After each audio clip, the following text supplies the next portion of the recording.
Welcome aboard, everybody. Dr. Peter Glidden here, your steadfast advocate for health. Thanks for spending time with me here in YouTube land. For those of you new to this venue, since this is a free event and we are broadcasting it worldwide, and it's going to be on YouTube for time immemorial, let me give you a little bit of my background. I'm a naturopathic physician. I have 28 years of clinical experience in primary care naturopathic medicine, helping people to recover their health with science-based, clinically verified naturopathic therapeutics. I'm a proud graduate of Bastyr University in the great state of Washington. I've been around the block a time or two with naturopathic therapeutics, and my profession, naturopathic medicine, is only licensed and regulated in 17 states in the United States, plus the U.S. Virgin Islands. We are the low man on the totem pole of medicine, and my message here is clear. Let me be clear. We're not pulling any more punches because too many people are sick and dying needlessly. The main reason that there is so much medical suffering in the world is because of a medical monopoly which has existed for nearly 100 years. It's my intention to educate you and everybody in the world as much as I can about the real reason for the healthcare crisis which is upon us. We are all beneath the wheel of illness. We're not getting healthier, we're getting sicker. Our life expectancy is getting shorter, not longer, and there's a reason for all of these things, and it's not genetic. By the way, this is a live event. This is not a pre-recorded event. This is live right now. Thank you for showing up, for tuning in and turning on. Let me see if we can get started here. Hold your horses.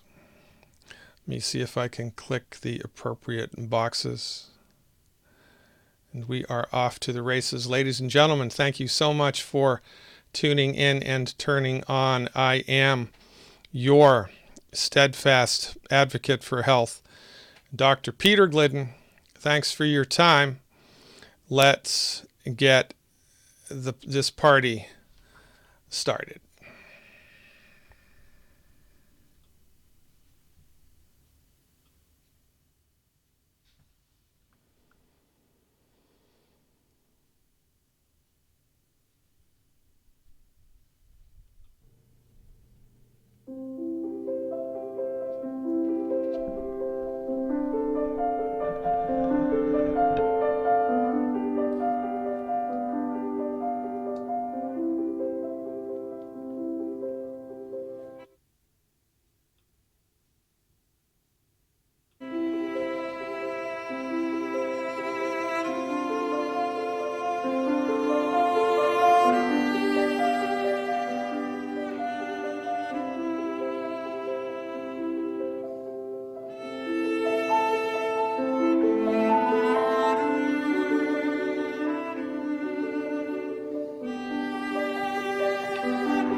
Ladies and gentlemen, if you're not angry, you're simply not paying attention.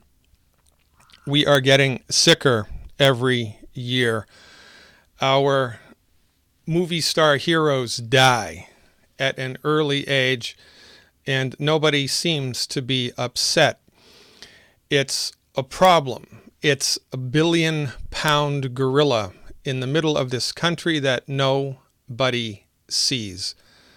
This man saw it long time ago. Dr. Benjamin Rush, one of the signers of the Declaration of Independence, one of the founders of the United States of America, had this to say over 200 years ago. He'd be spinning in his grave if he saw what was happening.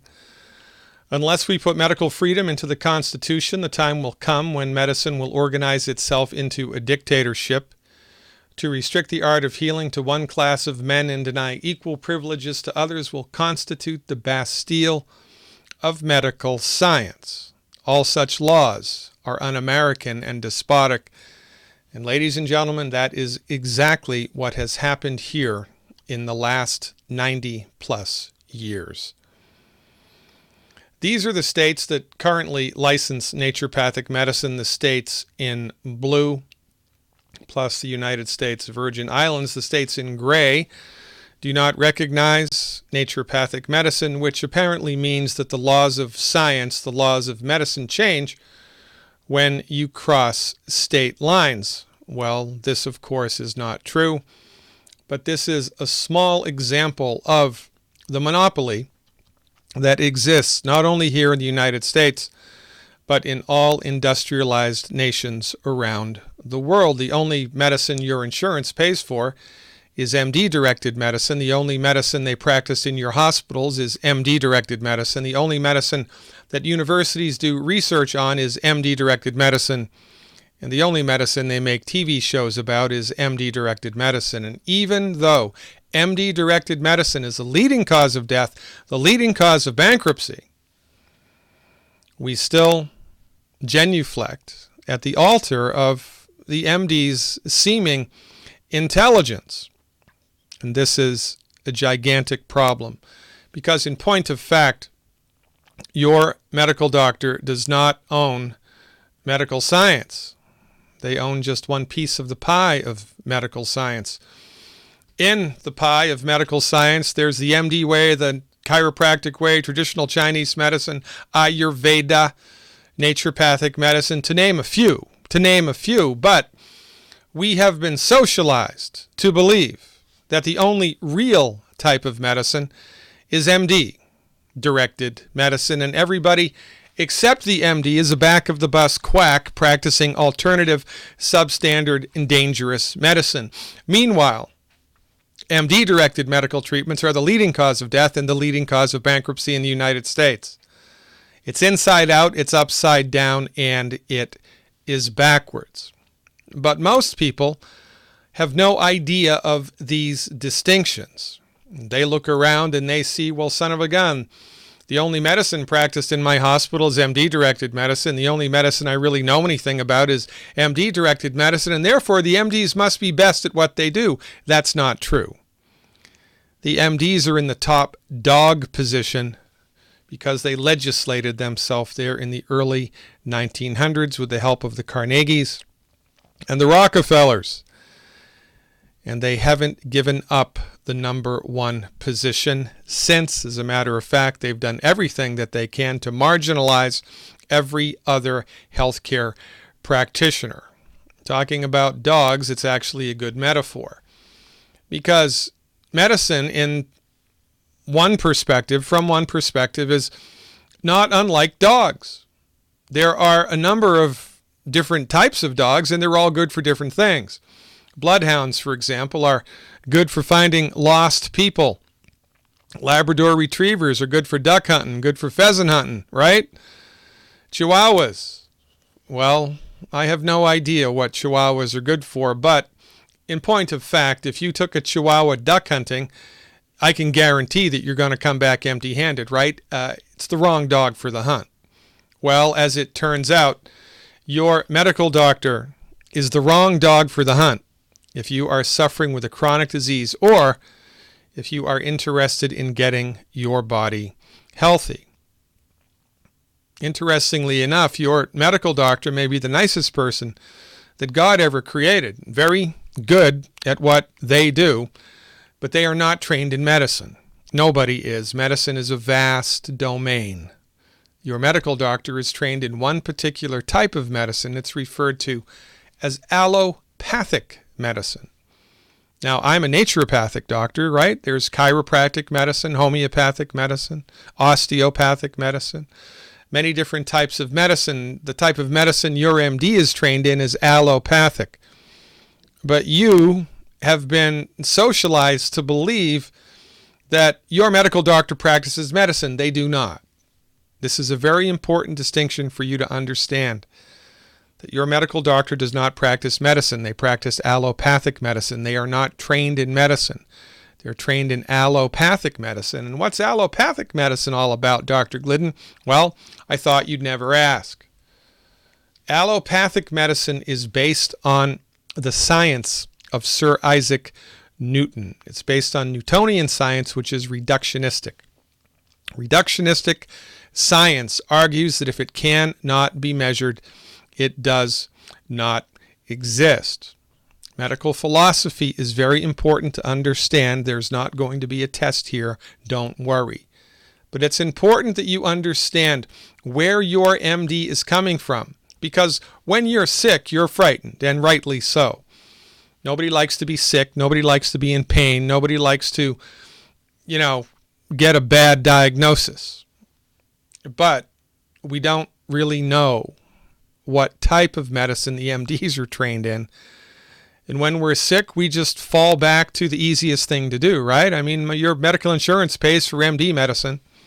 MD medicine is everywhere all the time, so you think in the back of your head, well, they can't be that bad at what they do. And, if those alternative guys are any good at what they did, they'd be in the hospital. Well, that's not the case. We're not allowed to practice in these hospitals, not because our therapeutics are inferior, but because the medical doctors do not want the competition. But I digress. It's important that we understand where the MDs are coming from, right? They're coming from medical science grounded in reductionistic medical philosophy. And reductionism argues that the human body is a machine made of parts. There is no soul, right? Remember, it's reductionism, and if it can't be measured, it doesn't exist. Since nobody's dissected the soul out of the human body, since nobody's seen it with an MRI, a CT, or an X-ray, it doesn't exist. If it doesn't exist, it doesn't exist, period.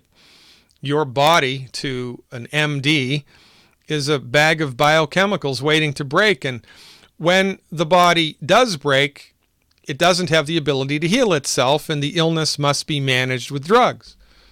This is the point of view that your medical doctor brings to bear on your treatment. Now, this is a very important point to ponder, and for most people, it's a realization, somewhat dramatic, and I hope cathartic realization. Your medical doctor, again, may be the nicest person that God ever created, but because they have been trained and educated in allopathic reductionism, they are not concerned with how to cure your illness. Think I'm wrong? Well, of the thousands of prescription medications which are currently available, the only ones that cure anything are antibiotics, and those are starting to fail us. Your medical doctor doesn't even know how to cure heartburn. They can manage it with the little purple pill, but they can't cure it. They can't cure high blood pressure. They can't cure heart disease. They can't cure arthritis. They can't cure depression. They can't cure anything if it's not infectious. They can manage it very well. And when I'm appointed Surgeon General of the United States, it will be illegal for anybody practicing allopathic reductionism, anybody with an MD after their name, any hospital practicing allopathic medicine, disseminating allopathic medical treatments, it will be illegal for them to advertise health care, because in point of fact, they do not practice health care. They practice disease management. And we need to call a spade a spade. There needs to be truth in advertising. If it said, on the outside of your hospital in big letters, disease management, I think you would think twice about going there. Remember, knowledge is power. Now, on the other side of the coin, we have holistic medicine, and you don't know what holistic medicine is. You think that you do, but you do not. Holistic medicine gets a lot of bad press by people with brains the size of walnuts. Holistic medicine gets a bad rap when it should get nothing but praise, because holistic medical philosophy is consistent with the reality of the human experience. We are spiritual beings having a physical experience. Isn't that what every major world religion argues? That the body is inhabited by a soul, by a spirit? Well, this is what every holistic system of medicine in the world argues. Your body is an intricate system of interrelated parts managed by the soul. And because the soul has intelligence, the body knows how to fix itself. The body wants to fix itself. The body is attempting all of the time to fix itself. And it is the holistic physician's job, sacred duty, quite frankly, to deliver therapeutics which support and promote the body's built-in ability to fix itself, to attempt to cure the illness. Holistic physicians attempt to cure. Reductionistic physicians manage, and there is a gigantic difference between the two. Now, given the option, whom would you rather go to? A physician, licensed and regulated, who was trained in therapeutics which attempted to cure your condition, or a physician, licensed and regulated, delivering pharmaceuticals, the intention of which is to exert a hostile takeover of the biochemistry of the body and not cure a darn thing? Well, I think I'll go for door number one, Johnny. Thank you very much. I would too. But because of lack of education, most people don't even know how to pronounce naturopathic and have no idea what holistic medicine is all about. And so when they get sick, they go to the easiest place in town.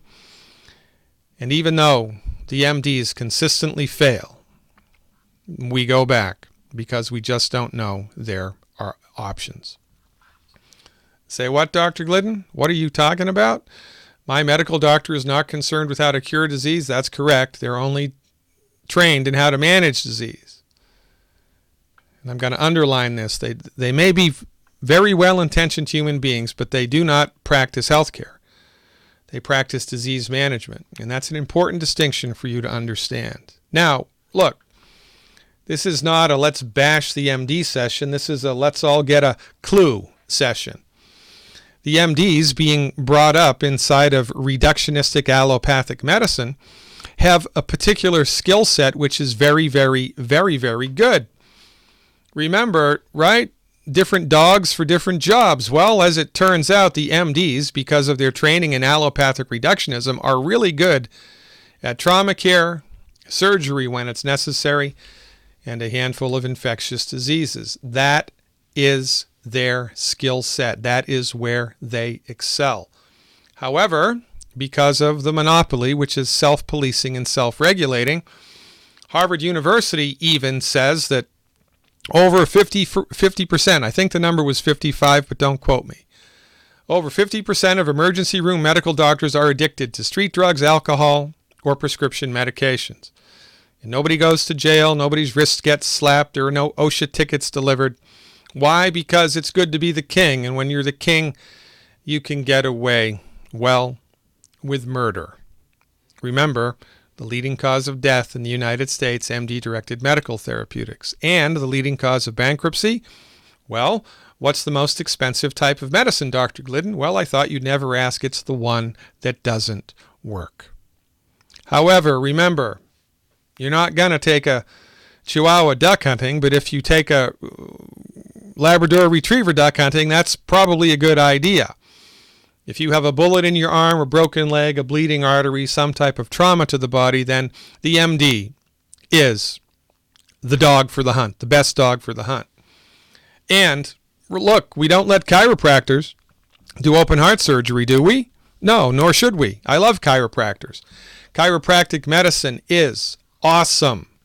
Chiropractic medicine is extremely misunderstood and extremely underrated. But nonetheless, we wouldn't go to a chiropractor for open heart surgery because that's not their thing. Well, neither should we go to a medical doctor for anything other than trauma or surgery when it's necessary. If you're suffering with a chronic disease like blood pressure, asthma, depression, heartburn, arthritis, blood sugar issues, anything that's a chronic illness, going to a medical doctor is an exercise in futility, and quite frankly, it's dangerous. Now, look, here's the basic cliff notes. MD-directed medical treatments for chronic diseases do not work. Well, that should be they do not cure. And they're the leading cause of bankruptcy. And the only reason that we continue to go back to this well is because of the monopoly which the pharmaceutical industry and the American Medical Association, Health Canada, and every other health organization around the world has put in place. For goodness sakes, MD-directed medical treatments for chronic disease are the wrong dog for the hunt. Now, let me put this in perspective for you, all right? Because all this highfalutin philosophy, what the heck does that mean anyway? Well, it means quite a bit, and it's not that difficult to understand. So let me walk you through how the MDs look at illnesses. And on my website, glidden.healthcare, I have an extensive subscription service, an extensive library of pre-recorded videos, pre-recorded audio outtakes from my radio program and the podcasts that I do, which help to educate you about many different illnesses from the holistic perspective. But for educational purposes tonight, let's look at one of them, lupus, and quite frankly, autoimmune disease, right? Autoimmune diseases have become the new scapegoat for all illness. Well, we can't treat lupus, we can't treat rheumatoid arthritis, we can't cure these things because they're autoimmune and they're extremely complicated, blah, blah, blah, blah, blah. Let me walk you through how a medical doctor looks at this, right? From their point of view, it's genetics. It's biochemical. We don't really know what's causing it. Or it's a virus, right? So that's what it was. It's a virus. Oh, it's genes. You have a bad gene. Well, no, you don't. This, however, is their fallback position. And, because most of us are not any smarter than a fifth grader, when we hear the word genetic, we cower in intellectual inferiority. And anything else that the medical doctor says, we're just going to believe, even though in point of fact, it's just a lot of conjecture built on a gigantic mound of BS. Quite frankly, a better way to look at it is it's fuzzy logic. The reductionistic understanding of autoimmune disease is fuzzy logic. Here's how it goes. So if you have lupus or rheumatoid arthritis or some type of autoimmune disease, there is something called a rheumatoid factor in your blood. Rheumatoid factor, they can see it. Rheumatoid factor is an antibody found in the blood of 70 to 80% of rheumatoid arthritis sufferers. Higher levels of rheumatoid factor correlate with more severe symptoms and faster progression of the disease. However, some people with rheumatoid arthritis test negative for rheumatoid factor, and some people without rheumatoid factor are positive for rheumatoid arthritis. So it's not a 100% definitive test. You get it? Well, don't worry, there's another one. It's called the anti-CCP antibody. It's also associated with rheumatoid arthritis. If you test positive for this, there's a 90% chance you have rheumatoid arthritis. A positive test for anti-CCP also indicates that your problem is going to progress more quickly. On the other hand, many rheumatoid arthritis patients don't have it. They test negative for it. So this test is most often used in combination with other tests. Oh, there's another one, the anti-nuclear antibody. It measures your immune system chemicals that indicate what the MDs believe is an autoimmune disease. 30 to 40% of rheumatoid patients test positive for anti-nuclear antibodies. Get it? Okay, so does 2 plus 2 equal 5? No. 2 plus 2 equals 4. Let's look at this from their perspective. So, according to the research, here's what the MDs believe about autoimmune disease. People with autoimmune disease have antibodies that healthy people do not have. Antibodies in their blood that healthy people do not have, but some of them, only sometimes. Therefore, it is the antibody that causes the disease, even though it is not always present. Why? The body is a bag of chemicals waiting to break, so just trust me, I went to Harvard, is basically their intellectual, scientific, medical argument. And you know, once that horse is out of the barn, it's not going back in. Whenever 100 medical doctors all agree on something, it becomes true, even if it's not. Anybody here remember bloodletting? Wasn't bloodletting the treatment of choice of the sophisticated medical doctor? Isn't that how George Washington was killed? This is the problem with the self-policing, self-regulating monopoly. When they develop points of view on whatever, those points of view become rote, even if they're wrong. Now look, we need perspective on all of this stuff. We need the proper perspective. We need the proper perspective to understand illness. We need the proper perspective to understand the pathogenesis of disease. But remember, the medical doctors are trained in one particular type of philosophy, allopathic reductionism. And allopathic reductionism is inconsistent with the reality of the human experience because it argues against the existence of the soul. No soul in the human body, thus saith the MD. And because of this particular perspective that they bring to bear, all of their conclusions on the genesis of chronic disease, or most of their conclusions, are incorrect, but they don't know they're incorrect. I mean, for instance, if your great-granddaddy had a sextant, he used to be a sailor, and he used the sextant to chart the position of the sun in the sky, and you got that sextant, you knew how to work it, you could go outside every day at noontime and you could look at the position of the sun in the sky. You could chart the position of the sun in the sky 10 times a day for an entire year. You'd have mountains of data that you could then use to accurately predict where the sun was going to be in the sky at any moment in time at your location on planet Earth, and you would be 100% correct. And you'd have mountains of data to support your position. And then you could also make the conclusion that, ladies and gentlemen, it's the sun that goes around the Earth. I mean, look, you don't even need to take measurements to see that. It's the sun that rises and the sun sets.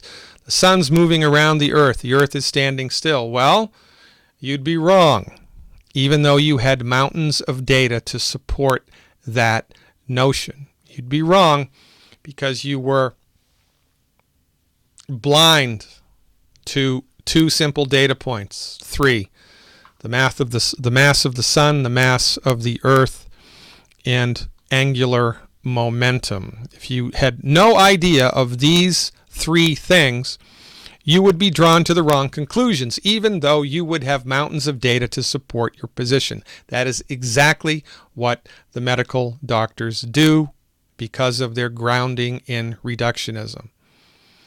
Interestingly enough, the only people in the world that practice reductionism are the MDs, right? The body's a machine waiting to break. There is no soul. The body can't heal itself. Illness must be managed with drugs. Ay, ay, ay, ay, ay. Holistic physicians, on the other hand, that's everybody else except the medical doctor. Everybody else except the medical doctor. The body's a complex system. There is a soul. The body has intelligence. It knows how to fix itself. Bada bing, bada boom. Look, if you had a particular type of color blindness, you would not be able to see the number 5 in that design. You would be blind, but you wouldn't know that you're blind. And this is what it is with the MDs. They're like colorblind artists who don't know that they're colorblind. This is why their therapeutics consistently fail. But nobody's talking about this, not like me. So what do the MDs do when they see somebody with a quote-unquote autoimmune disease? Well, suppress the immune system, ladies and gentlemen. That's what we have to do. We use Imuran. We use Sandimune, cyclosporin, monoclonal antibodies, right? Just ask Phil Nicholson. He loves this stuff.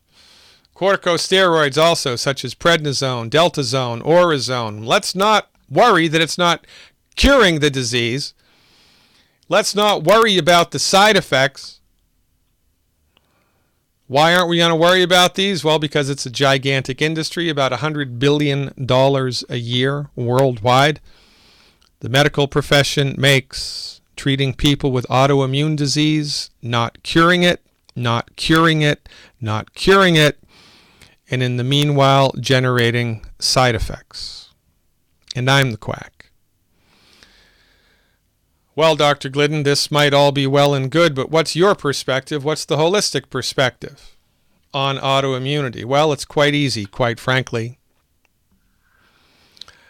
There are a handful of my colleagues that believe autoimmunity goes like this. Kind of like what happens when animals get hit by automobiles.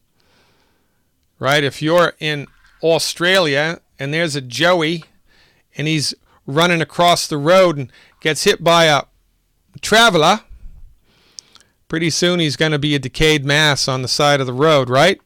Well, what happens? What happened to the dead animal's body? Got eaten up by bugs, right? Turn over any dead animal on the side of the road and you're going to see worms eating him from the inside out.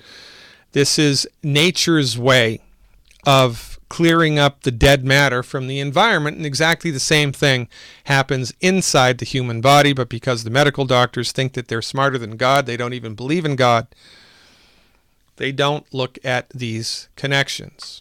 So here is a holistic understanding of autoimmunity that I'm putting forth right now. Chronic inflammation and lack of nutrition, lack of nutrients, lack of vitamins and minerals leads to consistent destruction of healthy tissue on a microscopic level. The body doesn't like dead tissue, so when there's enough dead tissue that's built up, the body calls in the cleanup crew, which is the immune system. It generates antibodies to clean up the mess, and the antibody is the result of the disease, not the cause of the disease. That's why it's not in everybody all the time, because different levels of inflammation, different levels of immune response, right? The antibody is the result of the disease, not the cause of the disease. This is the proper perspective to understand the genesis of this illness, and it will never be brought to bear by the MD because they are grounded in reductionism. And like colorblind artists who do not know that they are colorblind, they are continually going to draw bad pictures. All of this, right, begs the question, well, what causes inflammation and malnutrition? Little lapdogs is what cause malnutrition and inflammation, ladies and gentlemen. All right, it's not little lapdogs. It's these guys. All right, no, it's not those guys. That's not a very good way to portray the MDs, Dr. Glidden. I don't really care. They're the leading cause of death. Inflammation and malnutrition are caused by consistent consumption of food, which is inappropriate for the human body, and a medical monopoly, which pays no attention to nutrition. Your medical doctor may be the nicest person in the world, but they have no training, no education, no respect, no appreciation for medical nutrition. And because they exist in the monopoly, you do not know what I know. You do not know what my colleagues know. And you let the people who make the food tell you what food to eat. I don't think that's a good idea. If you bought a brand new Mercedes, win the lottery, buy a Mercedes, have a very successful business, buy a Mercedes, it's an unleaded engine, 20-gallon tank, and every time you fill it up, you put 10 gallons of unleaded and 10 gallons of diesel. It's only a matter of time until the engine craps out. And there's nothing wrong with the engine. It's the fuel, baby. You put the wrong fuel in the engine, sooner or later the engine is going to explode. Human body is no different.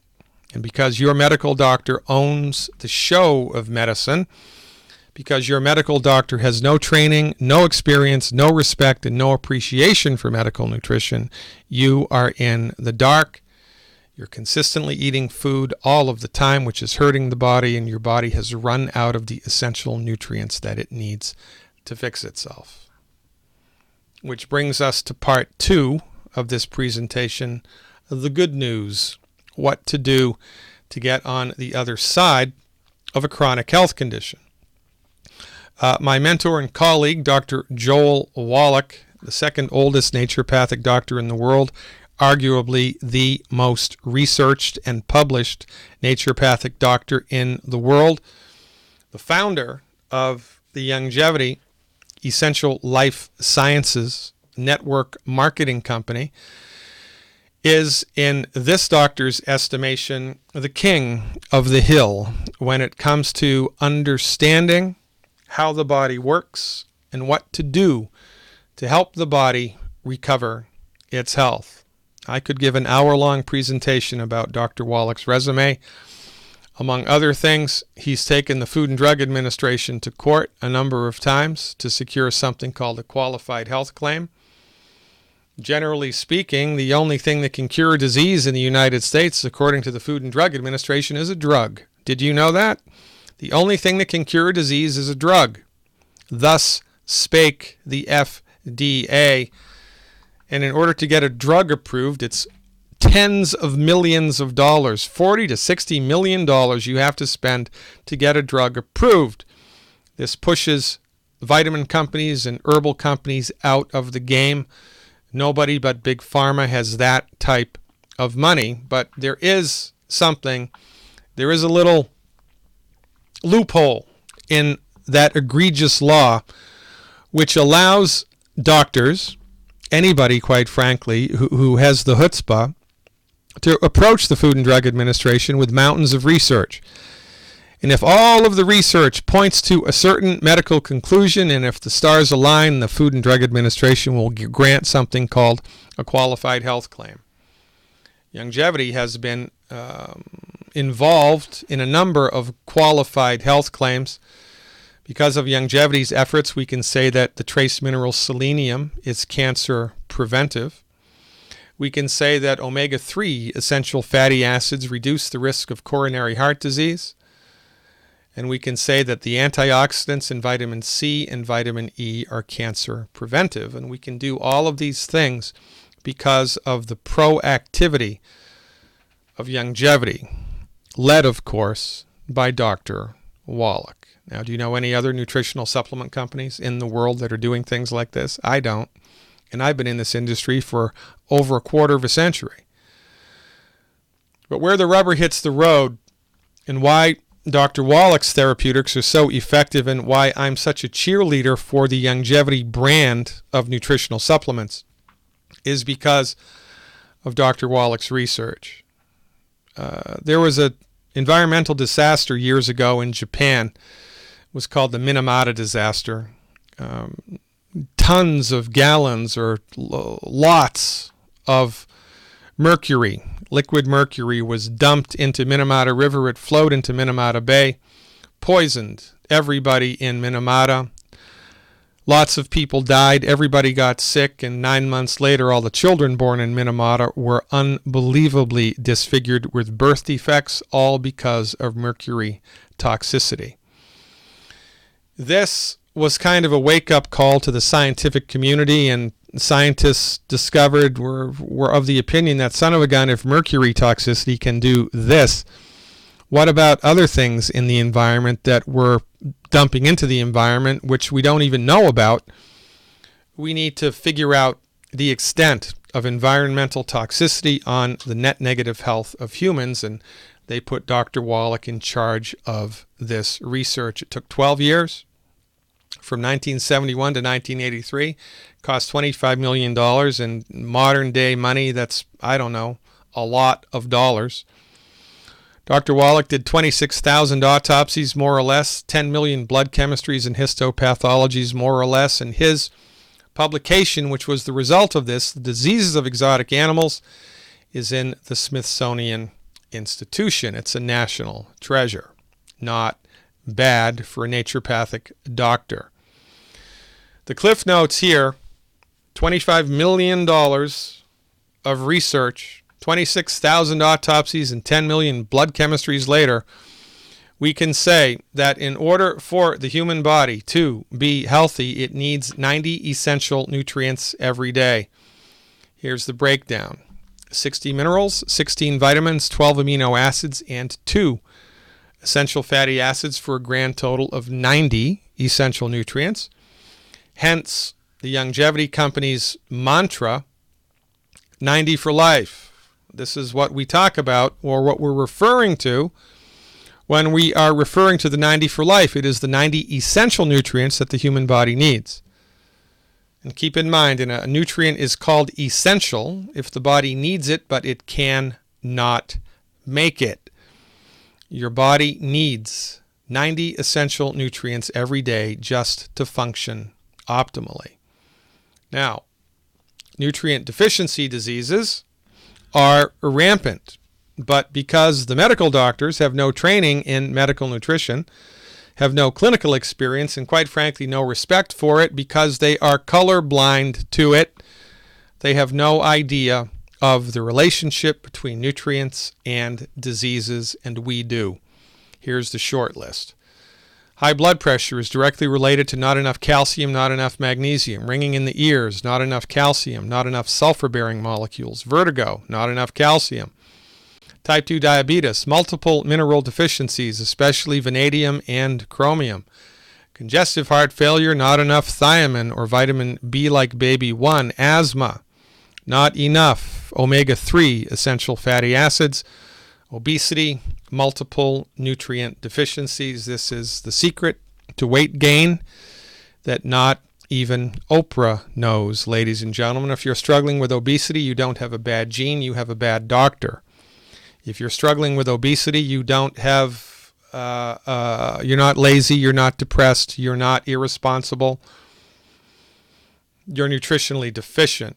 Your body is starving for nutrients. Because your body is starving for nutrients, it forces you to eat. But the food that you are eating doesn't have the nutrients you need.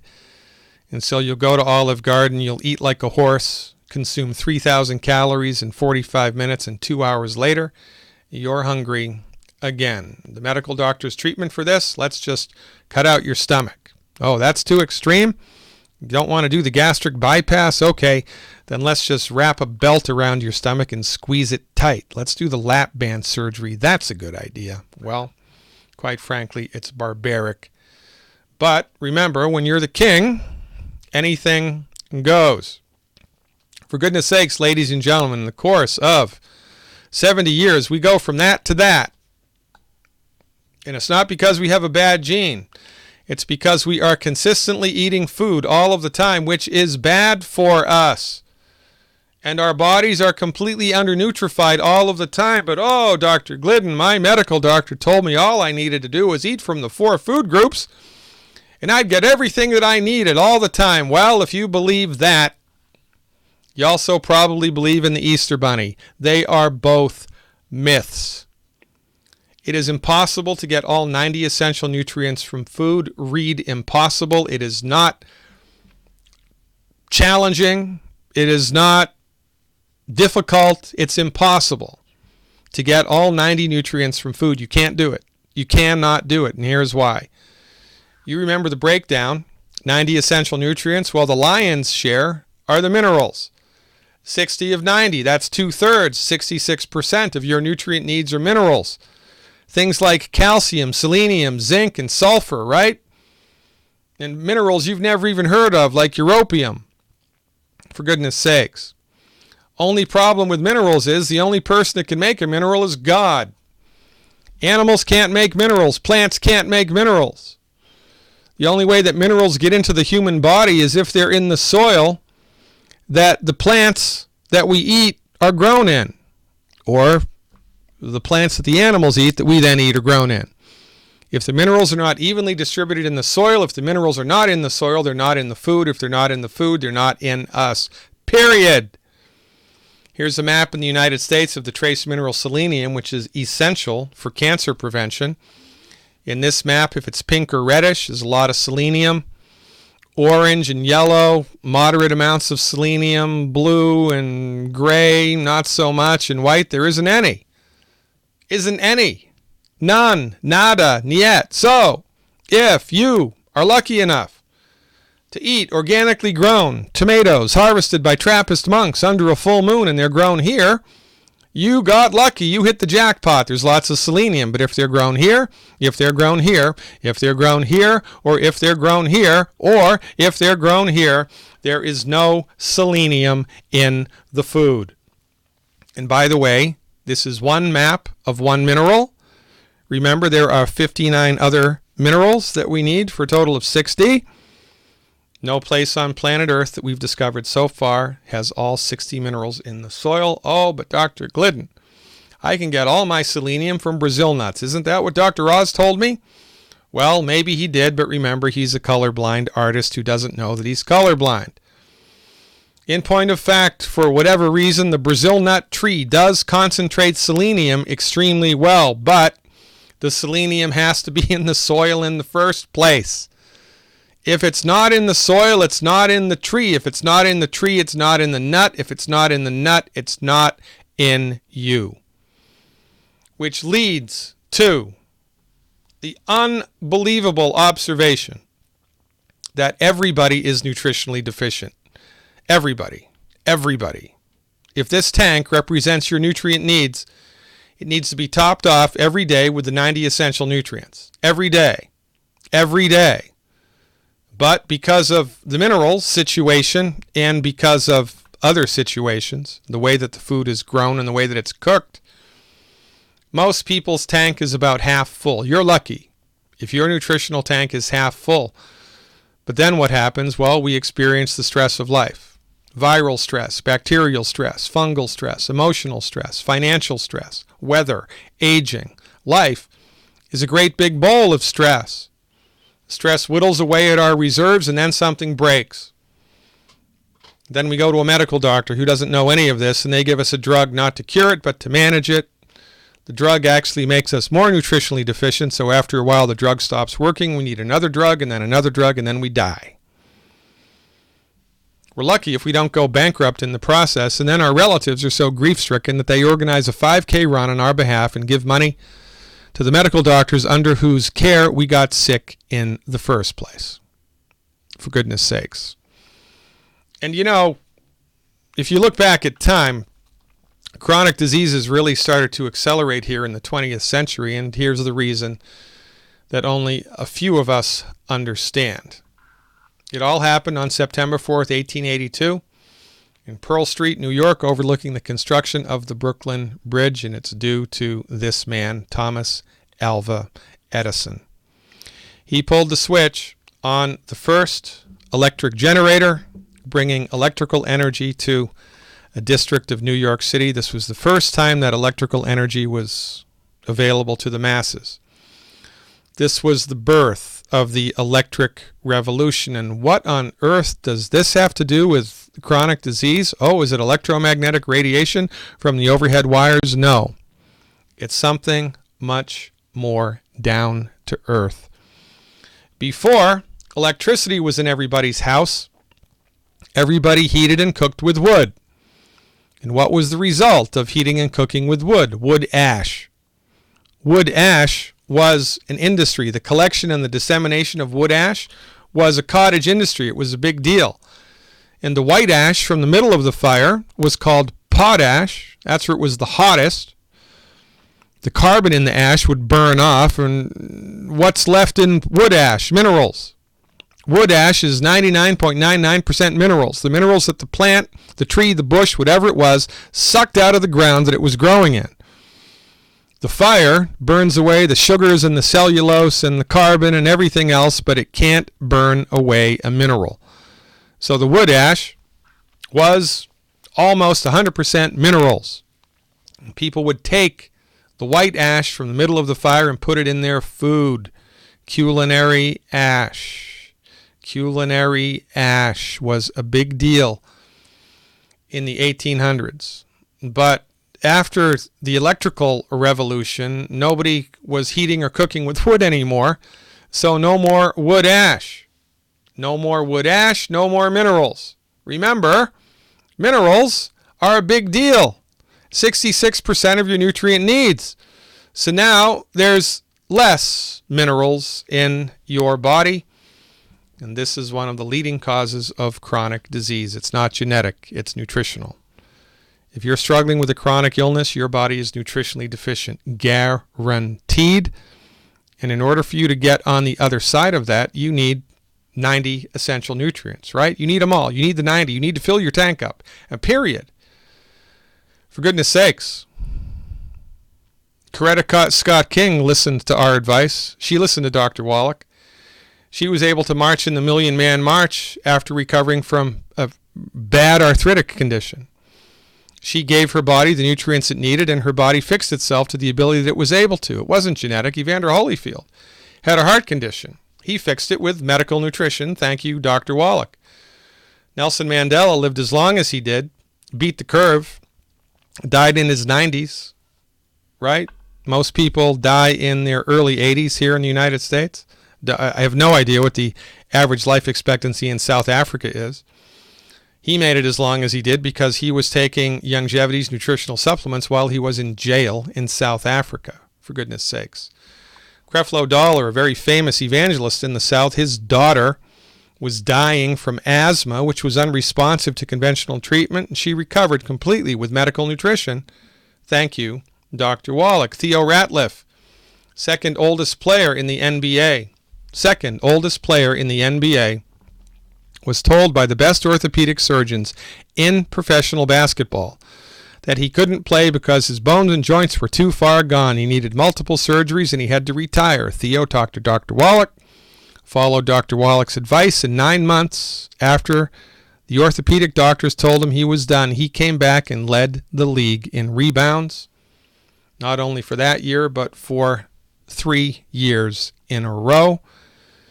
Added tens of millions of dollars to his NBA contracts because he didn't retire because of medical nutrition. For goodness sakes, ladies and gentlemen, this is the tip of the iceberg. Now, in a public forum like this, because of the Food and Drug Administration rules and regulations, because of the ridiculous legality that the only thing that can treat a drug is that can treat a disease is a drug, in a public forum like this, we have to draw the line. I can't tell you what nutritional supplements to take in order to treat a disease because that's illegal. Now, as a private patient of mine, I could tell you to do that. You can go to a naturopathic doctor, you can go to a chiropractor, an Ayurvedic practitioner, and they can tell you exactly what to do in the context of a doctor-patient relationship in a state or a province in which they're licensed and regulated. But in a general assembly like this, there's a lot of gray area. And so, I'm here to tell you that if you want more information specifically about what to do for disease states with something other than drugs and surgery, if you'd like a different perspective, then go to my website, glidden.healthcare, become a subscriber to my online health recovery program. I have a self-help health recovery program online. There are 4 different levels of membership. Join, educate yourself, and figure out what you can do right now to get your body into the game of healing with science-based, clinically verified medical nutrition. And my advice to you, find somebody who is a member of Youngevity. Find a Youngevity distributor. Perhaps it's the person who told you to watch this little presentation of mine. Find a Youngevity distributor and ask them what you can do, how you can get the 90 essential nutrients into your body in order to support and promote your body's ability to fix itself. And this is what we educate people in, right? You know, it's against the law to treat disease without using drugs. So people in Youngevity are not up to that. but people in Youngevity are up to helping you to know what to do to support and promote your body's ability to have healthy bones, healthy heart, healthy joints, healthy kidneys, healthy stomachs, healthy whatever.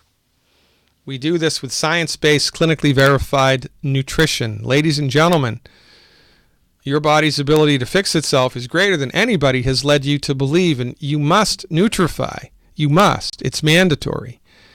You have to drink water every day. You have to put clothes on when you go outside to protect yourself against the elements. You have to eat calories for energy.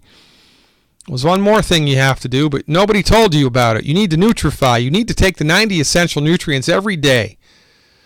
And when you start to do that, your body, for the first time in your life, will have everything that it's needed to fix itself, for goodness sakes. And that's a game changer. You can't get into the game of healing unless you nutrify. In this physician's opinion, you can't do it. You have to give your body the raw materials it needs to optimize its structure and function. And in 28 years of clinical experience, I'm here to tell you that nobody does that better over the counter than Youngevity. Get in touch with your Youngevity representative and find out how you can take advantage of this remarkable health opportunity. Youngevity, 90 for life. I am your steadfast advocate for health, Dr. Peter Glidden. Thank you for tuning in and turning on. I'll look forward to seeing you at some point in the future. Remember, knowledge is power here, and we are going a long way, out of our way, to tell as many people as we can our message of health recovery through science-based, clinically verified medical nutrition. Get in touch with your Youngevity representative today and find out how you can do exactly that. Become a subscriber at my website and educate yourself a little bit more, because there's a lot more to learn here. This is only the tip of the iceberg. Until we meet in sometime in the future, and even after that, I am your steadfast advocate for health, Dr. Peter Glidden. Live long and prosper. I'll see you around campus.